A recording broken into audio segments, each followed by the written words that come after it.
आपके साथ निशा शर्मा। आइए सुजा से स्पेशल बुलेटिन पर एक नजर डालते हैं।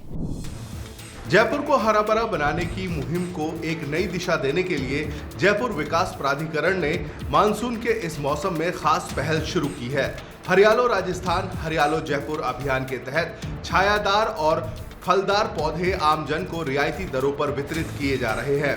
साथ ही 70,000 पौधों का वृक्षारोपण भी किया जा रहा है। जयपुर को हरा भरा बनाने की इस नई मुहिम के तहत जयपुर विकास प्राधिकरण यानी जेडीए ने पौधे वितरण की शुरुआत कर दी है। वर्षा ऋतु में 30,000 पौधे 13 वितरण केंद्रों के जरिए आम जन को सिर्फ 50 रुपए की रियायती दर पर दिए जा रहे हैं।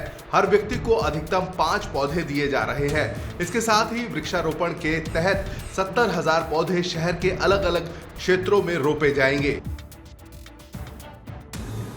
जी, जैसा कि आपने बताया कि पूरे देश में एक पेड़ माँ के नाम अभियान चल रहा है और राजस्थान में माननीय मुख्यमंत्री महोदय के मार्गदर्शन में हरियालो राजस्थान अभियान जो चल रहा है उसमें जेडीए भी अपनी भूमिका बहुत अच्छे से निभा रहा है। और जेडीए का जो जुरिसडिक्शन है उसके अंतर्गत लगभग 3.5 लाख पौधों का इस बार प्लांटेशन जेडीए द्वारा किया जा रहा है इस मानसून में, जिसमें 3.5 लाख पौधे जो हैं वो 10 फीट ऊंचाई के जैसे नीम, शीशम, करंज, कदम, ट्रेमिनेलिया, अशोक, गुलमोहर आदि।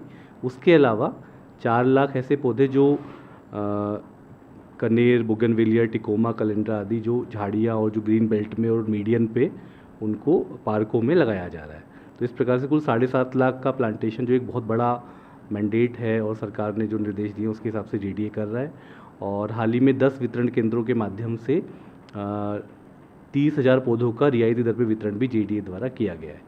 तो ये जो मिशन है माननीय मुख्यमंत्री महोदय का, इसकी पालना में जेडीए माननीय मंत्री महोदय के और उच्च अधिकारियों के निर्देशन में कार्य कर रहा है। माननीय मुख्यमंत्री महोदय ने हरियालो राजस्थान के अंतर्गत 10 करोड़ पौधों का पौधारोपण का लक्ष्य रखा गया है, जिसके तहत जेडीए द्वारा भी अभी हाल ही में वृक्षारोपण का कार्यक्रम चलाया जा रहा है, जिसके अंतर्गत एक बार हमने जो पौध वितरण का कार्यक्रम किया जो रियायती दर पर आमजन को वितरित किया जाए। 10 फीट की ऊंचाई के पौधे हैं, तो वो इसके लिए हमने 13 सेंटर बनाए थे, जहाँ पे सेंट्रल पार्क, नेहरू उद्यान, रामनिवास गार्डन, स्वर्ण जयंती पार्क, स्मृति पार्क, कर्दनी पार्क, वैशाली नगर एवं वुडलैंड पार्क में, जिसमें जो आमजन में उन्होंने बढ़ चढ़ के जैसे पौधारोपण के अभियान चलाया।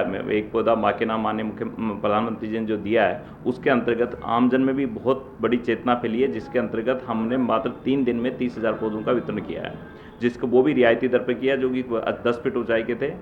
इसके अतिरिक्त अब हम 70,000 पौधे हम सरकारी जो भी है हॉस्पिटल, स्कूल, जो भी संस्था, अन्य संस्था है या जो जेडीए की कॉलोनीज है उसके अंतर्गत हम एक बार जाके जेडीए वृक्षारोपण करता है, उसके बाद उस समिति या इस संस्था को हैंडओवर कर देता है, जो उनका संधारण उनके द्वारा किया जाता है। इसके अंतर्गत भी हम 10 फीट ऊंचाई के पौधों का पौधारोपण कर रहे हैं, जिससे कि पौधों को तत्काल बढ़त हो सके और अच्छा पर्यावरण विकसित कर हो सके। इसके अतिरिक्त जेडीए द्वारा 10 लाख पौधों का टारगेट के साथ में ही रखा होता है, लेकिन फिलहाल हम 8.5 लाख पौधे लगा रहे हैं, जिसके अंतर्गत 3.5 लाख पौधे हैं 10 फीट ऊंचाई के, जो हमारी जो रोड, सड़क, पार्क, मीडियंस इनमें लगाएंगे। इसके अतिरिक्त जो जेडीए द्वारा हाल ही में विकसित कॉलोनियाँ हैं, जैसे अटल विहार है, दीनदयाल योजना है, स्वर्ण जयंती है, इनके अंतर्गत हम पौधारोपण कर रहे हैं। इसमें पौधारोपण के साथ ही जो हमारी नई रोड्स बन रही है उन रोड्स की जो मीडियंस और ग्रीन बेल्ट्स है इसके अंतर्गत भी हम 10 फीट ऊंचाई के छायादार, फलदार, फूलदार पौधे लगा रहे हैं। इसके अतिरिक्त जो मीडियन है उसमें हम झाड़ी प्रजाति के पौधों का पौधारोपण कर रहे हैं, जिसके अंतर बोगनवेलिया, कनेर, हिबिस्कस आदि प्रजाति के पौधों का पौधारोपण कर रहे हैं। इस अभियान को जन आंदोलन बनाने के लिए कई स्वयंसेवी संस्थाएं भी आगे आई हैं, जो पौधारोपण के प्रति जागरूकता फैला रही हैं।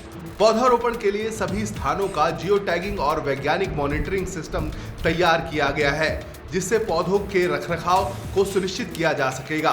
पौधारोपण के लिए कॉलोनियों, पार्कों, ग्रीन बेल्ट और सरकारी परिसरों को चुना गया है। वहीं पौधों के रखरखाव की जिम्मेदारी संबंधित संस्था को दी जाएगी। हरियाली की ये पहल न केवल पर्यावरण के लिए जरूरी है, बल्कि शहर की खूबसूरती और लोगों की जागरूकता को भी बढ़ावा देती है। जेडीए का यह हरित अभियान आने वाले वर्षों के लिए एक स्थायी विरासत बन सकता है। तो सुजा से स्पेशल बुलेटिन में आज के लिए इतना ही। फिर आप सभी से मुलाकात होगी नई खबर, नई जानकारियों के साथ। तब तक के लिए नमस्कार।